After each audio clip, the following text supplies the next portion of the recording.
M. Trump a adopté un agenda extrêmement protectionniste, ouvertement protectionniste, et là-dessus, il a l'appui d'une bonne partie des Américains. C'est-à-dire qu'il y a vraiment un retour vers le protectionnisme qui s'observe pas seulement aux États-Unis, mais un peu partout, et puis qui considère justement que, en fait, les bienfaits de la mondialisation n'ont pas été distribués de façon équitable. C'est-à-dire qu'il y a beaucoup d'oubliés dans ce processus-là. Sur la question du commerce, entre autres, on sait que les deux candidats à l'élection présidentielle ont tenu des propos très protectionnistes.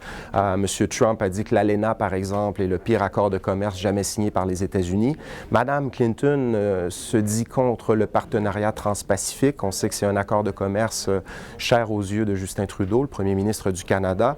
Donc, il sera intéressant de voir si, sur le commerce, ces positions, ces discours qu'on a entendus n'étaient que des discours à saveur électorale, électoraliste, ou si ce sont des politiques qui seraient réellement mises de l'avant par Mme Clinton ou par M. Trump.